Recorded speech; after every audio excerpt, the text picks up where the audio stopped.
हे mummies, कैसे हैं आप सभी लोग। आशा करती हूँ आप सभी लोग अच्छे होंगे। तो आज का हमारा वीडियो है कि जैसे ही हम प्रेगनेंसी को कंफर्म करते हैं तो क्या हमें 2 लोगों के लिए खाना स्टार्ट कर देना चाहिए, या फिर ये केवल एक मिथ है कि हमें प्रेग्नेंट होते के साथ ही 2 लोगों के लिए खाना खाना होता है। और साथ ही साथ इस वीडियो में हम ये भी डिस्कस करेंगे कि ड्यूरिंग प्रेगनेंसी आपका टोटल वेट गेन कितना होना चाहिए, किस बंदे का वेट कितना है और उसके अकॉर्डिंग उसका वेट कितना बढ़ जाना चाहिए। हर किसी का वेट गेन डिफर करता है। कुछ लोगों का 15 से 20 किलो वेट बढ़ना भी सही माना जाता है और कुछ लोगों का केवल 6 से 7 किलो वेट ही बढ़े वही सही माना जाता है। तो ये किस बेसिस पर हम काउंट करते हैं कि हमारा वेट गेन कितना होना चाहिए। आप लोगों ने बहुत लोगों के मुंह से सुना होगा कि ड्यूरिंग प्रेगनेंसी 15 से 20 केजी तो वेट गेन होता ही होता है। तो ये पर्सन टू पर्सन डिफर करता है, क्योंकि जो इसके लिए हम एक मेजरमेंट लेते हैं उसके अकॉर्डिंग ही ये डिफर होता है कि किस पर्सन का कितना वेट गेन ड्यूरिंग प्रेगनेंसी होना चाहिए, ताकि वो हेल्दी हो, आपका बेबी स्वस्थ रहे और आप स्वस्थ रहें। अगर उससे ज़्यादा वेट गेन आपका होता है तो ये आपके लिए भी कॉम्प्लिकेटेड हो सकता है, क्योंकि प्रेगनेंसी में सबसे पहली चीज़ जो बोली जाती है वो यही बोली जाती है कि अगर आप कंसीव करने की सोच रहे हैं तो सबसे पहले अपने वेट को कंट्रोल कर लीजिए, क्योंकि ड्यूरिंग प्रेगनेंसी आपका वेट बढ़ता है और बहुत बार आफ्टर डिलीवरी भी आपका वेट बढ़ जाता है। इसलिए डिलीवरी से पहले ही मीन्स प्रेगनेंसी से पहले ही आपको अपना वेट कंट्रोल में कर लेना बहुत ज़रूरी होता है। मुझे भी स्पेशली ये चीज़ बोली गई थी, क्योंकि मेरा वेट थोड़ा ज़्यादा था। तो जब मैं कंसीव करने की सोच रही थी तो मुझे डॉक्टर ने यही सजेस्ट किया कि सबसे पहले आप अपने वेट को कंट्रोल कीजिए और उसके बाद ही आप प्लान कीजिए।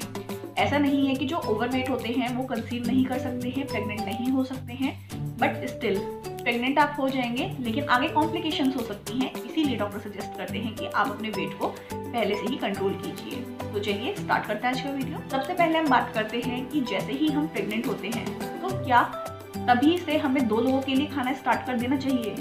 तो ये है एक बिग नो। नहीं, ऐसा बिल्कुल भी नहीं सोचना चाहिए कि हमें आज से ही 2 लोगों के लिए खाना स्टार्ट करना है। क्यों? क्योंकि जो स्टार्टिंग के 3-4 मंथ्स होते हैं ना, उसमें जो चीज़ आप खाते हैं वो डायरेक्टली आपके बेबी को नहीं जाता है, क्योंकि जो डायरेक्ट जाता है आपके बेबी को वो जाता है आपका ब्लड।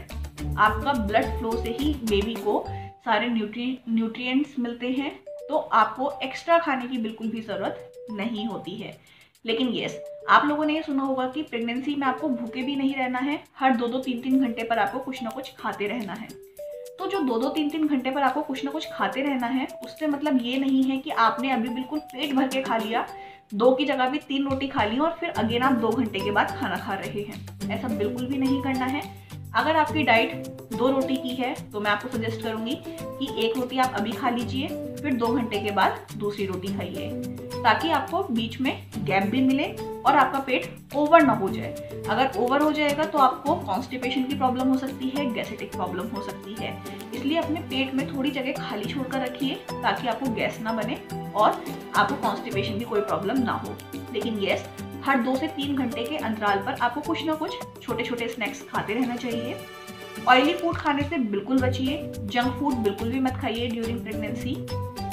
थोड़ा बहुत तो चल जाता है, लेकिन एक्सेस में बिल्कुल भी नहीं खाना है। आपको फाइबर युक्त फ्रूट्स खाने हैं, वेजिटेबल्स खानी है, आप ड्राई फ्रूट्स ले सकते हैं, और जो भी चीज़ें आपको लेनी है वो प्रोटीन रिच होनी चाहिए, आयरन रिच होनी चाहिए और कैल्शियम रिच होनी चाहिए। मीन्स आप सुबह और शाम को दूध ले सकते हैं, क्योंकि उसमें कैल्शियम भरपूर मात्रा में होता है। अगर आपको दूध लेने का मन नहीं करता है तो उसकी कमी आप पनीर या फिर दही से भी कर सकते हैं। ऐसे तो डॉक्टर्स हमको आयरन और कैल्शियम की मेडिसिन भी देते हैं, तो उनसे ही सारी कमी पूरी हो जाती है, बट स्टिल हमें अपनी साइड से भी थोड़ी सी चीज़ें करते रहना चाहिए, ताकि हमारी बॉडी में कैल्शियम और आयरन की कमी ना हो। क्योंकि अभी आप एक बेबी को जन्म देने वाले हैं, तो आपकी हड्डियों का मजबूत होना बहुत ज़रूरी है। आपके शरीर में ताकत होगी तभी आप एक हेल्दी बेबी को डिलीवर कर पाएंगे।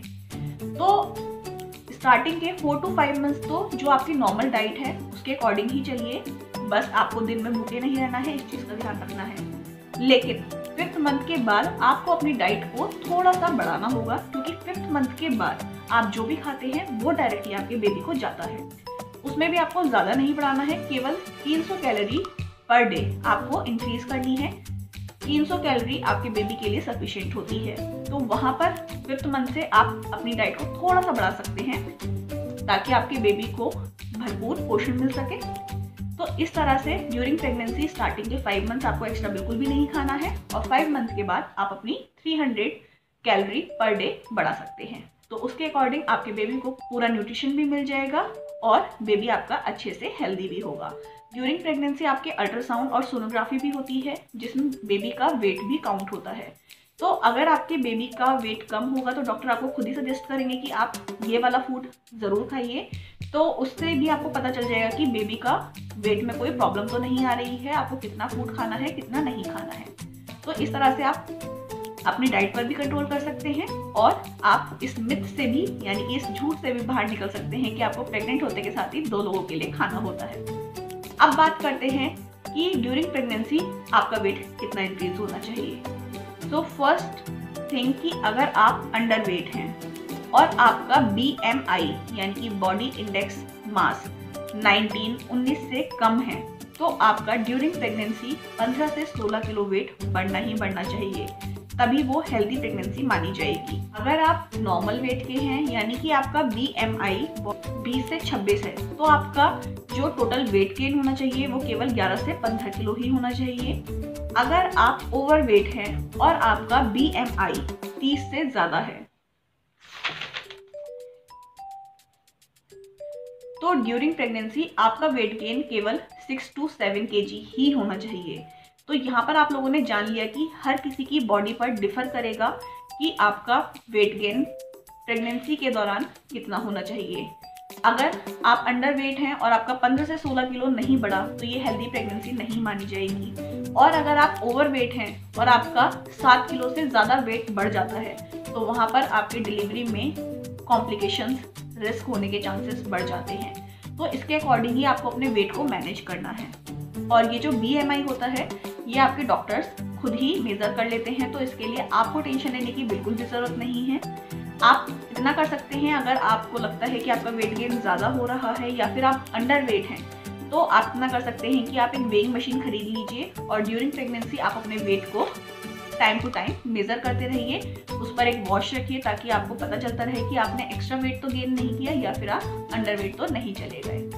तो इस तरह से आप अपने वेट गेन पर नज़र रख सकते हैं। साथ ही साथ आपको ये भी पता चल गया कि आपको कब से ज़्यादा खाना है कब कम खाना है। उसी के साथ एक और बहुत बड़ा इशू आता है कि कुछ लोगों का वेट गेन प्रेगनेंसी के स्टार्टिंग के 3 मंथ्स में बढ़ने की बजाय कम हो जाता है, यानी कि उनका वेट गेन होने की बजाय वेट लॉस हो जाता है। तो यहाँ पर भी आपको टेंशन लेने की बिल्कुल भी ज़रूरत नहीं है, क्योंकि स्टार्टिंग के 3 मंथ्स में बहुत सारी, मैं बोलूँगी कि 75% लेडीज़ को ये प्रॉब्लम होती है कि उनको वॉमिटिंग होती है, नौशिया होता है बहुत ज़्यादा, जिसकी वजह से खाना पच नहीं पाता है, जो वो खाते हैं वो वॉमिट होकर निकल जाता है। तो उनका वेट गेन होने की बजाय वेट लॉस हो जाता है। लेकिन यहाँ पर आपको टेंशन लेने की बिल्कुल भी ज़रूरत नहीं है। 3 मंथ्स तक ऐसा होना नॉर्मल ही माना जाता है। लेकिन अगर उसके बाद भी आपका वेट गेन होने की बजाय वेट लॉस हो रहा है देन यस, ये यहाँ पर टेंशन की बात हो सकती है। तब आपको अपनी गायनी से इस चीज़ के लिए कंसल्ट ज़रूर करना चाहिए। वैसे ड्यूरिंग प्रेगनेंसी आप जब भी डॉक्टर को विजिट करते हैं तो आपका वेट चेक किया जाता है। So don't worry about that, आपकी डॉक्टर इस चीज़ पर नज़र रखती हैं। लेकिन फिर भी आप भी थोड़ा ध्यान रखिए। लेकिन फिर भी मैं आपको सजेस्ट करूँगी कि थोड़ा ध्यान आप भी रखिए ताकि आपकी गायनी को भी हेल्प हो और आपके पास अगर ये सब नॉलेज है तो आप अपनी प्रेगनेंसी को कॉम्प्लिकेट होने से बचा सकते हैं। आशा करती हूँ ये वीडियो आपके लिए हेल्पफुल रहा होगा। अगर वीडियो पसंद आए तो लाइक ज़रूर कीजिए, चैनल को सब्सक्राइब कीजिए और कमेंट सेक्शन में अपना फीडबैक ज़रूर दीजिए। आप लोगों के साथ ड्यूरिंग प्रेगनेंसी कौन कौन से प्रॉब्लम्स आए, क्या क्या चीज़ें आपने फेस करी, क्या उसके अंदर खुशी वाला था और क्या आपको परेशान करने वाला था, सभी चीज़ें शेयर कीजिए। ये सब चीज़ें आगे हमारे दूसरे व्यूवर्स को काफ़ी हेल्प करते हैं। मैं मिलती हूँ अपने नेक्स्ट वीडियो में। Until then tata bye bye and take care.